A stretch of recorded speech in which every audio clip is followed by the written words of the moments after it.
যে 15টা বছর বিএনপি নেতারা যেখানে থাকুক জনগণের কাছে আসতে পারে নাই। আমি জেলের কথা বলি, আমি জেলে ছিলাম, জেলে আমি দেখছি যে আমাদের একটা লোক আসছে, সাথে সাথে প্রতিদিনের হিসাব নিচ্ছে কতজন ঢুকছে, তার জন্য একটা লুঙ্গি, 500 টাকা হাজির।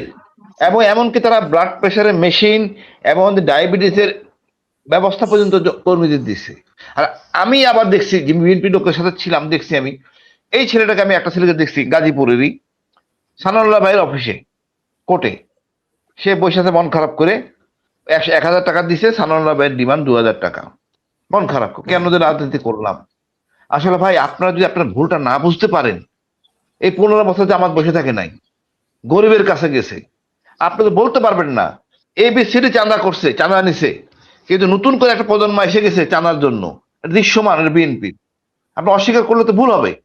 আপনি যত মামলা সব বিএনপি লোকেরা করছে আওয়ামী লীগের বিরুদ্ধে, জামাত তো করে নাই, দোষটা আপনার, আপনার পরিকল্পনাই করেন নাই। আমার এলাকা আমি দেখছি যে এই যে কর্মগুলি করছেন কারণ ছাড়া, আপনাদের বিপক্ষে গেছে। এখন সর্বশেষকালে ভাই বিপ্লবের পরে যদি আপন করতে পারতেন বিপ্লবটা, সালাউদ্দিন ভাই বলছে আবেগের, হাসিনা র ডিজে ভাই নিয়ে চলে গেছে, আপনারা বলেন আবেগ, এটা আসলে যায় না। কারণ আপনারা তো ড্যামেজ শুরু থেকেই করছেন, আপনারা সংস্কার হতে চান নাই, আপনারা আওয়ামী লীগকে যাই বলেন ভারতকে জেতাইতে চান নাই। আওয়ামী লীগ তো ভারতের রিপ্রেজেন্টেটিভ, এই দেশে যা হয়েছে সব ভারতের নেগেটিভে হয়েছে। আপনারা কখনোই মানে সত্য কথা, মানে মনে হয়তো থাকতে পারে, জানি না কেন এত ভয়, তার সেম না বলুক 2 নম্বর 3 নম্বর ব্যক্তিরা তো বলতে পারতেন, কেউ তো বলেন নাই। আপনি একটা কথা বলি স্যার, আপনি আসেন এখানে, সালাউদ্দিন সাহেবকে শিলং থেকে আসার পরে তাকে সামনে নাই না, বাবর ভাই আসলে কি মনে করেন না অন্তত 10% ভোট বাড়তো আপনাদের? আপনারা এই অনুধাবন করতে না পারেন, আমরা দুঃখিত। পুরা দেশ এন্টি ইন্ডিয়ান এই ছাত্রদের বিপ্লবের জন্য। আপনি মানতে পারেন না মানতে পারেন, রুদ্র ভাই একটা সুন্দর কথা বলছে, ভারতের হ্যাঁ সরি রণ ভাই, সরি দুঃখিত ভাই, যে আপনি একটা সত্য কথা বলছেন, ভারতের নেগেটিভটাই আমরা দেখছি এতদিন নির্বাচনে। এই সত্য কথাটা আপনারা বলতে পারেন না বিএনপি। আমরা শিখি জনগণ কারে ভোট দেবে জনগণের ব্যাপার, যে আসুক তাকে আমরা সম্মান করব, এটাই আমাদের কালচার হওয়া উচিত। বাট এই জনগণ রক্ত দিবে আর লুটপাট করবেন আপনারা, জন্য বছর তাই হয়েছে, এটা হইতে পারে না। গরিব তো এই কষ্ট করে টাকা পাঠায় বিদেশ থেকে, সেই টাকাগুলি আপনারা চুরি করেন। এই চুরি না করলে আমরা কি করি? আমরাই তো, আমার দেশি ভারতীয়রা বা অন্য দেশের লোকরা আসলে চাকরি করতে। আপনারা কি বলছেন ফেলানি বিচার করবেন? আমার মনে সেই সাহস আপনার নাই। এই যে আমাদের একটা বাঘের বাচ্চা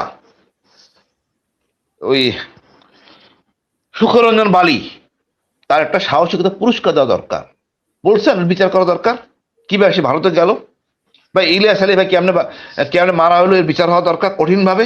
বলেন নাই তো, আপনি ইভেন বলেন নাই যে সালাউদ্দিন ভাই কেমনে দেশে গেলে আমরা মামলা করব, যেখানে জড়িত ভারত। ভারতকে না খেপাইয়া যদি বক্তব্য দেন, আপনাকে বক্তব্য হইতে হবে হাদির মতো, তাইলে টিকবেন। এই প্রজন্ম ঘুরে গেছে, আমরা এইভাবেই থাকবো, কম খাবো। ভাই বলছেন অনেক কিছু, আগামীকাল ভোট জনগণ দিবে, শান্তিপূর্ণ ভাবেই দিবে। ওই ডিজেফাই যত ঝামেলা করুক, ওই ব্রিগেডিয়ার মিজান আরো সংজ্ঞাপাঙ্গ অনেক কাছে কিছুই করতে পারবে না, কারণ আমরা সব জানতেছি করতেছি। সবচেয়ে আসলে দুঃখ লাগে কি আপা, এই ব্রিগেডিয়ার মিজানকে মাফ করা হয়েছে আইসিডি থেকে, একটু দয়া দেখাইছে, আর সেই এই সময় এই কাজটা করতে, because he was expert guy. DGFI এর ঢাকা ডিটাচমেন্ট কমান্ডার, সবকিছু তার নিয়ন্ত্রণে ছিল, সেই কাজটা করতেছে। তা আমি মনে করি আপা, জনগণ যাকে ভোট দিক, তবে ওই একটা কথা মানে অপ্রাসঙ্গিক তা বলি, টাকা নিয়ে লেনদেন করা বা করা আমাদের culture, we can't avoid it. But কেন্দ্র থেকে ডোনেশন যায়, কেন্দ্র থেকে ডোনেশন দিচ্ছে, যদি দিয়ে থাকে বিএনপি দেখাইতে পারবে যে কেন্দ্র থেকে কাউকে সাপোর্ট করা হচ্ছে না। এই যে একটা মানে আমরা উল্টা টাকা দিয়ে নমিনেশন নেই, অনেক রিউমার অনেক পত্রিকা আছে, আমরা চেঞ্জ করি, চরিত্র চেঞ্জ করি নাই।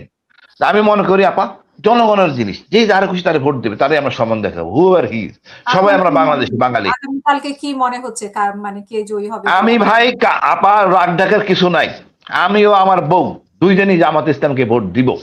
আমার মেয়ে বলছে আমি কাউকে দিব না, আমি হ্যাঁ ভোট দিয়ে চলে আসবো। এই হ্যাঁ ভোট দেওয়াটা সাহস। হ্যাঁ ভোট নিয়ে আপনারা কি করছেন বিএনপি বলেন?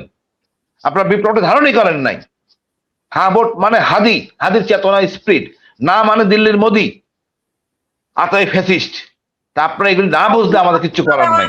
আপনি তো খুব সহজ হিসাব দিয়ে দিলেন, হ্যাঁ মানে কিন্তু এখানে শর্তগুলা, এখানে তো নোট অফ ডিসেন্ট ছিল, তারপরে অনেক কিছু ছিল। ও আপা এই ঝামেলাগুলি তো বিএনপি করছে।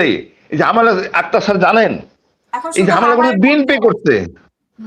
এইগুলি আপনারা করছেন কইরা এখন ইনি বিনি আসলে ড্যামেজ তো করে ফেলছেন। সালাউদ্দিন সাহেব মনে করছে এগুলি করে আমি বড় বিজ্ঞ হয়েছি, জনগণের বিপক্ষে গেছে, এগুলি তার বিপক্ষে গেছে, বিএনপির বিপক্ষে গেছে। আমি কেন আমি জামাতকে ভোট দেবো বলেন আপা? আমি সারা জীবন খালেদা জিয়া আমাকে 3টা মেডেল পড়েছে, বীর প্রতীক, বিপিএম, রাইফেল পদক। আমি তো চিন্তাই করতে পারি না খালেদা জিয়াকে ক্যান্টনমেন্টে বের করে দিছে। এইটার জন্য আমার অনেক ক্ষোভ যে কিভাবে টাকায় আসানি যে বাড়ির দিকে চলে যাচ্ছে। এইখান থেকে আমি ঘুরে যাচ্ছি কারণ চরিত্রের জন্য। এই দল এখন আর শহীদ জিয়ার দল নাই, এই দল এখন খালেদা জিয়ার দল নাই। আক্তার স্যার কেন ঘুরবে? আমি কেন ঘুরবো? কেন ব্রিগেডিয়ার জিয়া ঘুরবে? আমরা যতগুলি ছিলাম সবগুলি ঘুরে গেছি। জামাত দাওয়াত দিছে, 400 অফিসার গেছে। Can you think of it with lieutenant general? তো কেন? আমাদের টাকা পয়সা দরকার নাই তো। মানসিকতা পরিবর্তন হচ্ছে আমাদের ইন্ডিয়ান, যেটা বিএনপির হয় নাই, হওয়ার কথা ছিল। তবে আমি জামাত আপা আপনি কারে জামাত মানে কি জিনিস এটা শেখার আছে। আপনি যতই বলেন ওই কমিউনিস্টের বা ওই শয়তানের সৃষ্টি, নো, ওই সময় জামাতের মওদুদি সৃষ্টি করছেন সেই রাশিয়ার কমিউনিস্টের কাউন্টার করার জন্য। ওরা ধর্ম আল্লাহ ছাড়া দর্শন, আর জামাত করছে আল্লাহ সহ দর্শন। We have change everything. Jamaat চাকমারে নমিনেশন দিছে ডাকসুতে, অন্য ধর্মের লোকের নমিনেশন দিছে এই নির্বাচনে। জামাত তো প্রচুর চেঞ্জ করছে, আরো চেঞ্জ করবে,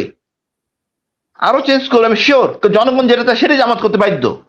এখানে কোনো কিছু করার নাই তো জামাতের, জনগণই যাচ্ছে, আমি মনে করি আমরা হতাশ হব না। বিএনপি আসলে হতাশ হব না, এটা আমাদেরই দল।